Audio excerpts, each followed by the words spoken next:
AFCON 2025, Morocco, 24 of Africa's best national teams competing for glory. From West Africa, Nigeria, Senegal, Ivory Coast, Ghana, Cameroon, Mali, Burkina Faso. From North Africa, Morocco, Egypt, Algeria, Tunisia. From Southern Africa, South Africa, Angola, Zimbabwe. And from East Africa, two countries, Tanzania and Uganda. They faced each other in the group stages, drew 1-1. Both struggled against stronger opposition. Kenya didn't qualify. Rwanda didn't qualify. Burundi didn't qualify. Ethiopia didn't qualify. So here's the question everyone's asking. Why is East Africa so bad at football? This is the region that produces the world's greatest distance runners. The home of Eliud Kipchoge, Haile Gebrselassie, Joshua Cheptegei, Kenenisa Bekele. They dominate athletics. They win Olympic gold medals. But football, they struggle. So what's going on? Is it genetics? Is it corruption? Is it lack of talent? The answer is far more interesting than any of that. And by the end of this video, you'll understand exactly why East Africa hasn't produced a Didier Drogba or a Sadio Mane, and why that might finally be changing. Let's get into it. Let's go back, way back. To understand why East Africa struggles with football today, we need to talk about the 1920s. In 1923, the Gossage Cup was founded. It later became the Sekafa Cup, the oldest international football competition in Africa. Older than many European tournaments, East Africa had a football heritage, a football culture. People loved the game. But here's the thing. British colonial priorities shaped how sport developed in the region. In elite schools in Kenya, Uganda, Tanzania, what sports did the British promote? Cricket, rugby, the gentlemen's games. Football was left to develop in the streets, organically, without institutional support.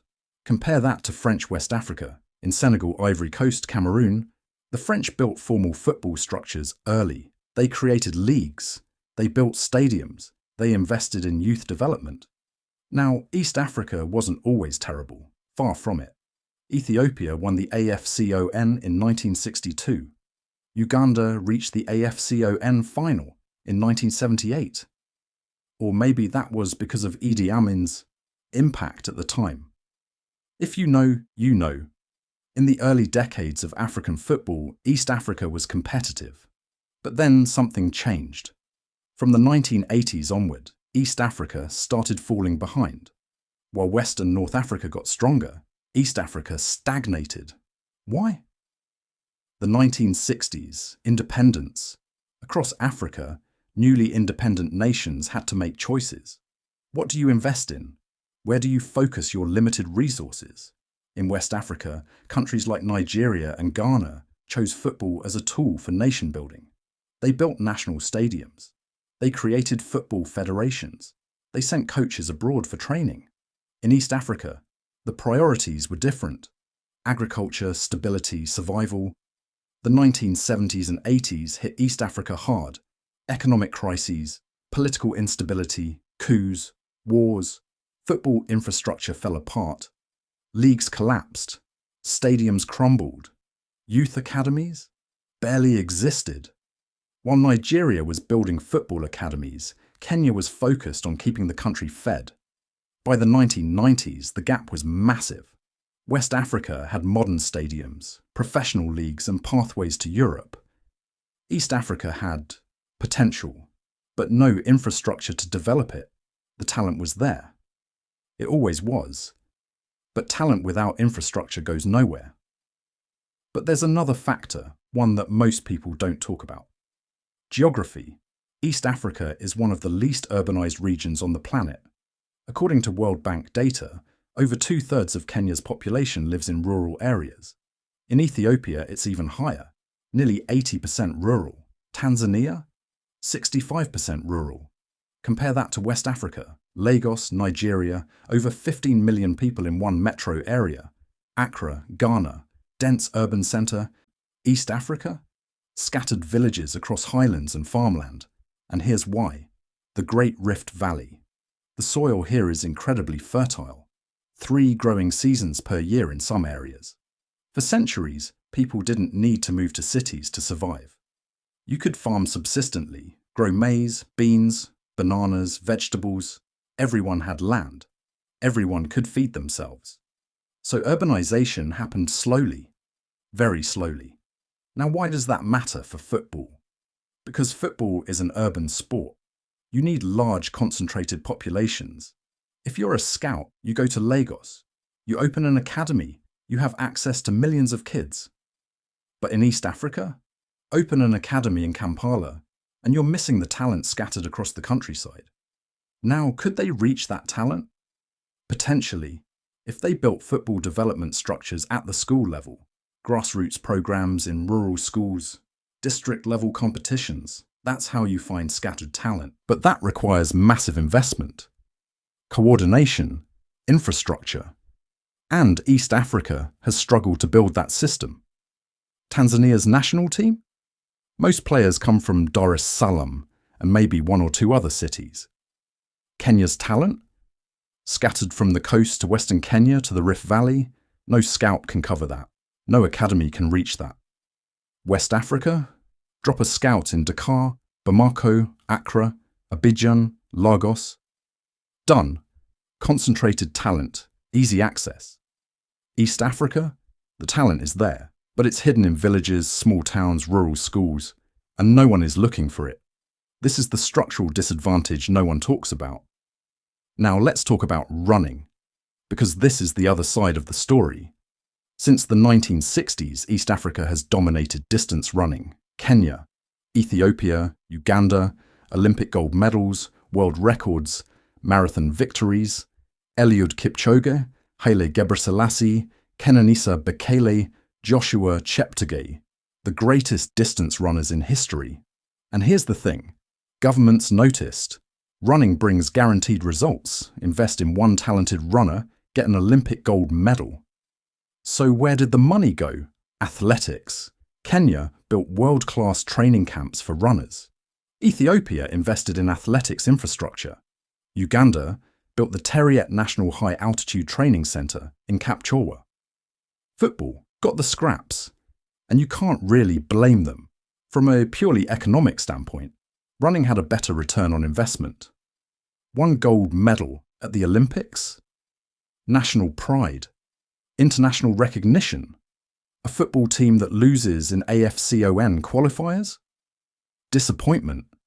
So the best athletes? They went to running. If you were a talented young athlete in Kenya in the 1990s, what did you choose? Football with no funding, no infrastructure, no pathway to success. Or running with government support, training camps, and a clear path to glory. The choice was obvious, and that's how East Africa became a one-sport region, at least in terms of international success. One more factor: scouting networks, or rather, the lack of them.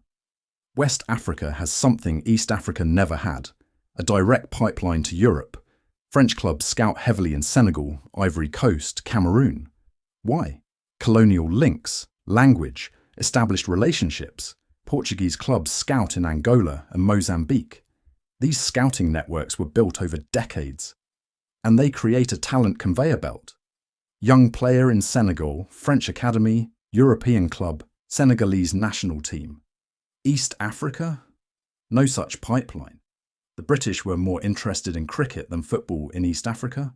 So when African football exploded in the 1990s and 2000s, European scouts went to West Africa.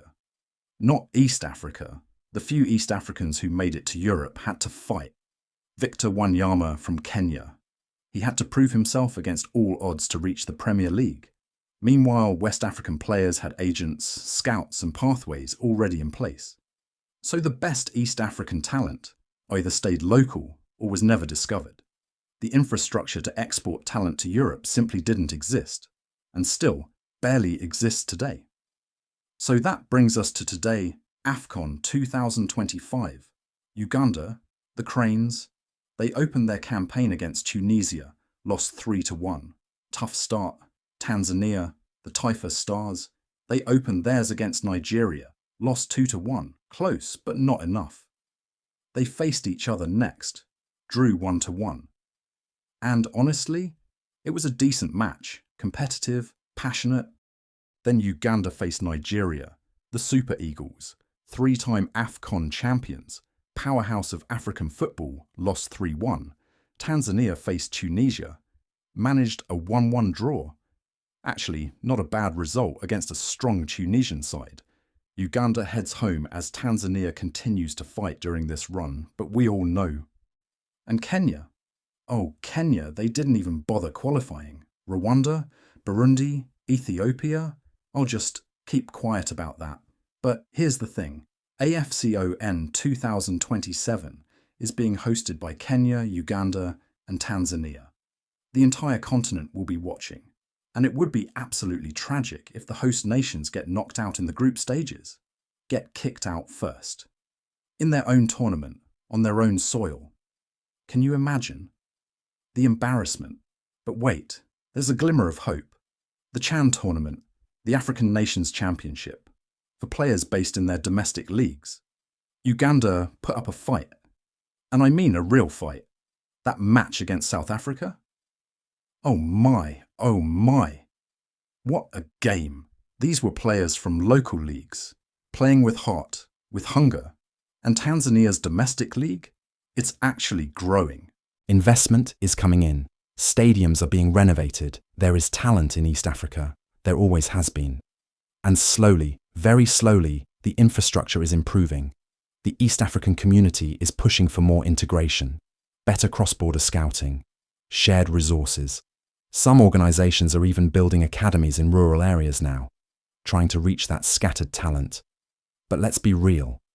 East Africa is fighting 100 years of structural disadvantage, colonial priorities that favored cricket over football, post-independence choices that prioritize survival over sport, geography that scattered talent across villages instead of concentrating it in cities, a running monopoly that drained resources from football, and a lack of European scouting networks. You don't overcome that overnight.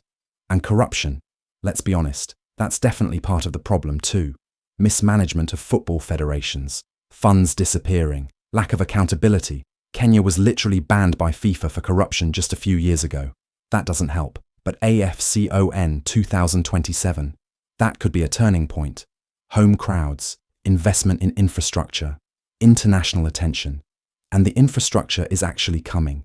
Kenya is building the Talanta Sports Stadium. Tanzania has built the Dodoma Stadium and the Samia Suluhu Hassan Stadium. Uganda is constructing the Akibua Stadium and the Hoima Sports Stadium. 5 new world-class stadiums across the 3 host nations. This is real investment. This is serious. Maybe, just maybe, this is the moment East African football changes. Will we see an East African team in the AFCON final by 2030? Will we finally produce a world-class striker who plays in the Premier League? I don't know. But one thing is certain. A lot needs to change. And it needs to change fast. The talent is there. The passion is there. What's missing is the system to develop it. So why is East Africa so bad at football?